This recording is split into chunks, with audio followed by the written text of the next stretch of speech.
எல்லோருக்கும் வணக்கங்க. நான் பாரம்பரிய ஜோதிடர் பா. ரவிக்குமார். மாசி மாதத்துக்கு உண்டான மாத பலன்களை பற்றி தான் இந்த காணொலியில் பார்த்துட்ருக்குறேங்க. பொதுவாக பார்த்தீங்க அப்படின்னா மகர ராசி, கும்ப ராசி, இந்த ரெண்டு வீட்டுக்கும் அதிபதி சனி பகவான். யாருன்னா தொழில் காரகன் தான் சனி பகவான். இந்த உடைய மகர ராசிக்காரங்களுக்கு ஒரு வெள்ளை சட்டையில் பட்ட ஒரு கரும்புள்ளி மாதிரி இருக்கிறது என்னன்னா, இப்போ 7.5 சனி. முதல்ல 2.5 வருஷத்துக்கு விரைச்சனி பார்த்தீங்க, படாத பாடுபட்டுட்டீங்க. ரெண்டாவது 2.5 வருஷத்துக்கு ஜென்மச்சனி அனுபவிச்சிங்க, அதில் தலைக்கு மீறின கஷ்டம். மூணாவது இப்போ பாதச்சனி அனுபவிச்சுட்டு இருக்கிறீங்க 2 வருஷம் 4 மாசமா. அப்போ ஒரு 2 மாதம் போச்சு அப்படின்னா உங்களுக்கு இந்த 7.5 முடியுது. மார்ச் மாதம் 29ஆம் தேதியோட உங்களுக்கு மகர ராசிக்காரங்களுக்கு 7.5 முடியுது.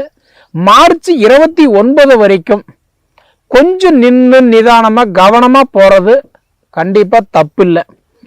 ஒரு நிமிஷம் சிக்னலுக்கே நம்ம நின்று நிதானமாக பார்த்து போகக்கூடியவங்களுக்கு இந்த ஒரு 7.5 சனி 7.5 வருஷம் நம்ம கடக்கும்போது எவ்வளோ நிதானமாக இருக்கணும், அது மட்டும் கொஞ்சம் சிந்திச்சு செயல்படுங்க, கண்டிப்பாக உங்களுக்கு நல்லா இருக்கும். இப்படி இருக்கக்கூடிய இந்த மகர ராசிக்காரங்களுக்கு, அதாவதுன்றது உங்க ராசிக்கு அதிபதி உங்க 2ஆம் இடத்துலயே இருக்கிறார் பார்த்தீங்களா. தனஸ்தானம், குடும்பஸ்தானம், கல்விஸ்தானம் சொல்லக்கூடிய கும்ப ராசியில சனி பகவான் இப்ப ஆட்சியா உட்கார்ந்துருக்கும் போது நிறைய மகர ராசிக்காரங்களுக்கு தேனெல்லாம் பூசி தெருவெல்லாம் உருண்டனால ஒற்றை மண்ணதை ஒட்டுன்ற மாதிரி உழைக்கிறீங்க. உழைப்புக்கு தகுந்த உயர்வில்லை, வயசுக்கு தகுந்த வளர்ச்சி இல்லை. 4 ரூபாய் சம்பாதிக்கிறீங்கன்னு சொல்லாம தவிர அந்த 4 ரூபாய் மிச்சம் இல்லாத நிலைமை தான். மாசம் கண்டா கரண்ட் பில்லு கட்டுறீங்களே இல்லையோ, மருந்து மாத்திரை செலவு 10 ரூபா வாங்கிட்டு தான் இருக்கிறீங்க.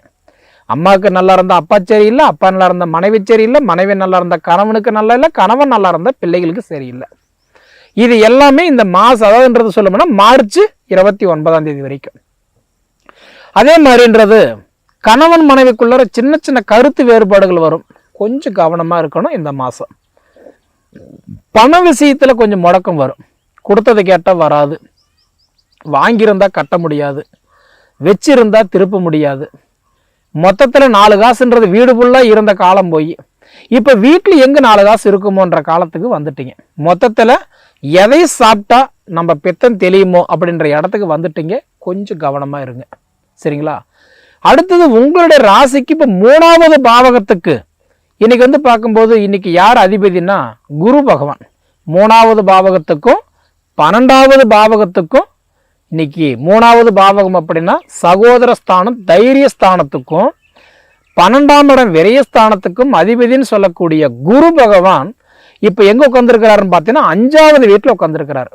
5ஆம் இடம்னு சொல்றது பார்த்தீங்கன்னா இன்னைக்கு பூர்வ புண்ணிய குருவா பார்க்குறாரு. அப்போ பூர்வ புண்ணிய குரு மட்டும் இல்லை, புத்திர ஸ்தானத்தையும் பார்க்குறாரு. அப்போ குரு பகவான் புத்திர ஸ்தானத்தை பார்த்தாருன்னா குழந்தை செல்வம் பெருகும். ஏன்னா 5ஆம் இடம் தான் புத்திரஸ்தானம், பூர்வ புண்ணிய ஸ்தானம். அப்போ நிச்சயம் இந்த உடைய மகர ராசிக்காரங்களுக்கு குழந்தை இல்லைன்னு சொன்னவங்களுக்கு குழந்தை பாக்கியம் கண்டிப்பாக நல்லா இருக்கும். அதே மாதிரி பூர்வ புண்ணிய ஸ்தானம், இப்போ அப்பாவுடைய சொத்து பிரிக்க முடியல, எங்கள் அண்ணன் பிரச்சனை பண்ணுறாரு, என் தம்பி சங்கடப்படுத்துறாரு, என்னோட அக்கா தங்கச்சி ஒத்துக்க மாட்டேங்கிறாங்க, ஏதோ ஒரு சூழ்நிலையில சொத்து பிரிக்க முடியலைங்க, ஏதோ ஒரு வகையில் சொந்த பந்தத்துக்குள்ளார வீண் வாதங்கள் நடந்துகிட்டு இருக்குதுன்னா நான் சொன்ன மாதிரி இந்த மார்ச் 29க்கு மேலே உங்களுக்கு நல்லா இருக்கும், சரிங்களா. அதே மாதிரி உங்களுக்கு குரு பகவான் இப்போ உங்களுக்கு 5ஆம் இடத்துல இருக்கிறதுனால எப்படி பார்த்தாலும் திருமணத்துக்கு இது ஒரு அருமையான ஒரு பார்வை. குரு பார்வை நல்லா இருக்குது. இப்படி இருக்கக்கூடிய குரு பார்வை இப்போ ரிஷப ராசியிலிருந்து 9ஆவது பார்வையை உங்கள் ராசி பார்த்துட்டு இருக்கிறாரு குரு பகவான். குரு பார்த்தா கோடி புண்ணியம் இல்லைங்களா. குரு கொடுப்பார், எவர் தடுப்பார். குரு கொடுத்தா கோடி கோடியை கொடுத்துருவார். அப்போ குருவுடைய பார்வை காலம் உங்கள் ராசி பார்க்கறதுனால நிச்சயம் புத்திர செல்வங்கள் நல்லா இருக்குது. ஃபர்ஸ்ட். 2ஆவது காரியம் என்ன அப்படின்னா அசையா சொத்துக்கள் நீங்கள் முயற்சி எடுத்தால் கண்டிப்பாக நடக்கும். அசையும் சொத்துக்கள் எது செத்தொட்டாலும் நஷ்டமாகும்.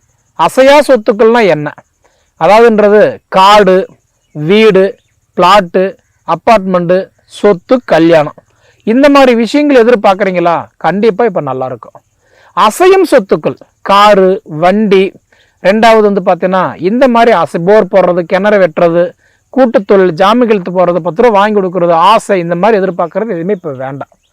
இது போல் இருக்கக்கூடிய இந்த காலகட்டத்துக்கு வந்து பார்த்தீங்கன்னா மகர ராசிக்காரங்களுக்கு வந்து இப்போ குரு பகவான் 5ஆம் இடத்துல இருக்கிறதுனால உங்களுக்கு அப்பா வழியில் இருக்கிற பிரச்சனைகள் கண்டிப்பாக விலகும், ஓரளவுக்கு சமாதானங்கள் கண்டிப்பாக நெருங்கி வரும் ஒன்று. அதே சமயத்தில் குழந்தை செல்வங்கள் கண்டிப்பாக பெருகிறதுக்கு வாய்ப்பு உண்டு. இதே போல் இப்போ உங்களோட பாவகத்துக்கு வந்து 3ஆம் இடத்துல வந்து பார்த்தீங்கன்னு வச்சுக்கோங்களேன், இப்போ வந்து சுக்கிர பகவான் வந்து உச்சம் அடைஞ்சிருக்கிறார். சுக்கிரன் வந்து உச்சம் அடைகிறார் அப்படின்னா அவர் வந்து பார்த்துட்டீங்கன்னா மேன ராசியில் மட்டும்தான் உச்சம் அடைவார், வேற எந்த ராசியிலும் உச்சம் அடைய மாட்டார். அப்போ 3ஆம் இடத்துல உச்சம் அடைஞ்சிருக்கக்கூடிய சுக்கிர பகவான் மனைவிக்கு ப்ரமோஷன் கொடுக்குறாரு. அதே மாதிரி தாய்க்கு பின் தாரம் பண்ற மாதிரி தாய்க்கு ஓரளவுக்கு சப்போர்ட் பண்றாரு. அப்ப தாய் மனைவி இவங்க 2 பேர்த்துக்கும் பார்த்தீங்கன்னா நிச்சயமா இந்த மாசம் ஏதோ ஒரு தொழில் மாற்றம் நடக்கலாம், ஹெல்த் கண்டிப்பாக கொஞ்சம் நல்லா இருக்கலாம், உடல் உபாதைகள் கண்டிப்பாக கொஞ்சம் விலகலாம். மொத்தத்தில் ஏதோ ஒரு ரூபத்தில் தாய்க்கு தாரத்துக்கு இவங்க 2 பேர்த்துக்கு நல்ல ஒரு மாற்றங்கள் நடக்கும். பிள்ளைகளுக்கு கல்வி செல்வங்கள் பெருகும். ஏன்னா சுக்கிரன் வந்து பெண் கிரகம். அந்த பெண் கிரகம் போய் மேன ராசியில் உச்சம் அடைஞ்சதுன்னா நிச்சயமாக நல்ல சப்போர்ட் கொடுத்துருவார். குறிப்பாக பெண்களுக்கு கொடுத்துருவார். படிக்கிற வயசில் இருக்கிறவங்களுக்கு படிப்பு கொடுத்துட்றாரு, திருமண வயசில் இருக்கிறவங்களுக்கு திருமணத்தை கொடுத்துட்றாரு, வேலைக்கு போகிறவங்களுக்கு நல்ல வேலையில் பர்மனெண்ட் ஆக்கி கொடுத்துட்றாரு, டெம்பரவரியாக இருக்கிறவங்களுக்கு பர்மனெண்ட் ஆக்கி கொடுத்துட்றாரு. இது போக இப்போ உங்களுக்கு வந்து ராகு பகவானும் அவர் வந்து எங்கே இருக்கிறாரு, மேன ராசியில் தான் இருக்கிறாரு. 3ஆம் இடத்துல சகோதரஸ்தானம், தைரியஸ்தானத்தில் இருக்கிறார். ஏன்னா ராகுக்கு எதுக்கு வீடு கிடையாது இல்லையா. அப்போ மீன ராசியிலிருந்து 3ஆம் இடமா அவருக்கு வந்து மகர ராசி தான் பார்த்துட்டு இருக்கிறாரு. அப்போ ராக போல கொடுப்பார் இல்லை, கேதை போல கெடுப்பார் இல்லை. ராகு பார்வைப்பட்ட கோடி புண்ணியம். ஏன்னா ராகுக்கு வந்து வீடு கிடையாது. நிழல் கிரகம், ஷாய கிரகம், வக்கர கிரகம். வக்கரம்னா என்ன, ரிபேஸில் பார்ப்பார். ஏன்னா மீன ராசியில் இருக்கிற ராகு பகவான் 3ஆம் இடமா பார்க்குற மாதிரி இருந்தால் அவர் யாரை பார்த்துருக்கணும், கரெக்டான்றது வந்து பார்த்தோன்னா ரிஷப ராசி கரெக்டான்றது பார்த்துருக்கணும் இல்லைங்களா. ரிபேஸில் பார்க்கறதுனால மகர ராசி தான் பார்ப்பார்.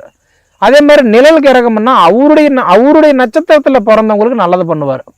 அடுத்தது பார்த்தீங்க அப்படின்னா யாரை பார்வை பார்க்குறாரோ 3, 7, 11ஆம் இடம் பார்ப்பார். அந்த 3 பேர்த்துக்கு நல்லா இருக்கும் சரிங்களா. அதனால ராகு பார்வை மகர ராசிக்காரங்களுக்கு நல்லா இருக்குது. இது வந்து 5ஆவது மாதம் 18ஆம் தேதி வரைக்கும். ஏன்னா 5ஆவது மாதம் மே 18 ராகு பெயர்ச்சாகிறார். அப்போ 5ஆவது மாதம் 18ஆம் தேதி வரைக்கும் ராகு பார்வை நல்லா இருக்குது.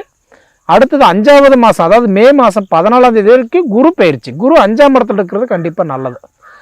அதே சமயத்தில் உங்களுக்கு 2ஆம் இடத்துல சனி இருக்கிறார் அப்படின்னா குடும்பஸ்தானத்தில் இருக்கிறதுனால இந்த நிமிஷத்தில் குடும்பத்தில் கொஞ்சம் பொறுமையாக இருக்கணும்.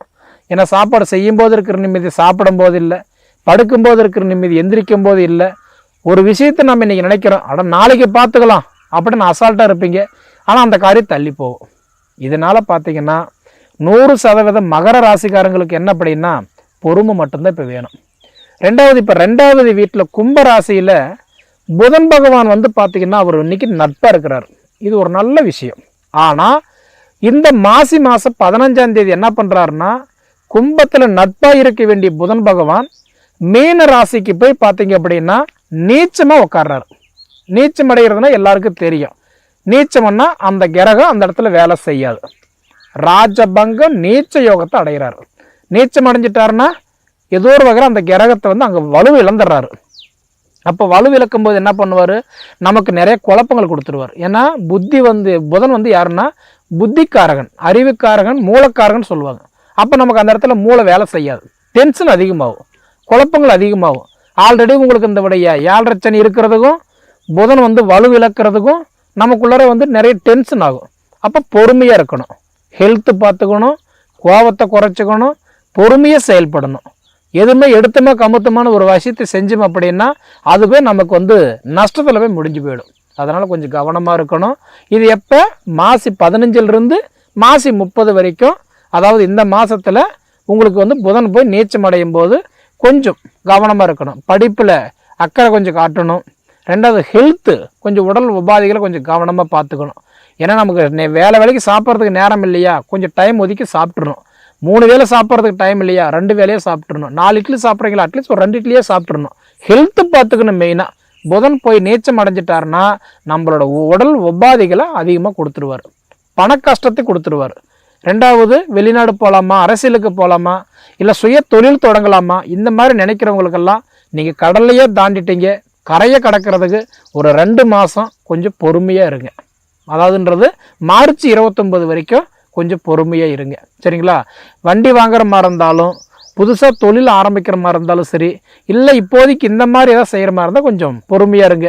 வீடு கட்டலான்னு ஆசைப்பட்றீங்களா, மண் வாங்கலான்னு ஆசைப்பட்றீங்களா, கிரையம் பண்ணலான்னு ஆசைப்பட்றீங்களா, தப்பு இல்லை, அது பண்ணலாம். சரிங்களா?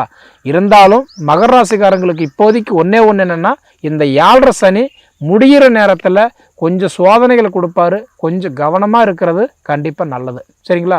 சரி நேயர்களே, உங்கள் பொன்னான நேரத்தை ஒதுக்கி இவ்வளவு நேரம் என்னுடைய காணொலியை நீங்கள் முழுமையாக பார்த்ததுக்கு மனசார மனசுலேருந்து கேட்டுக்கிறேனுங்க. நன்றி.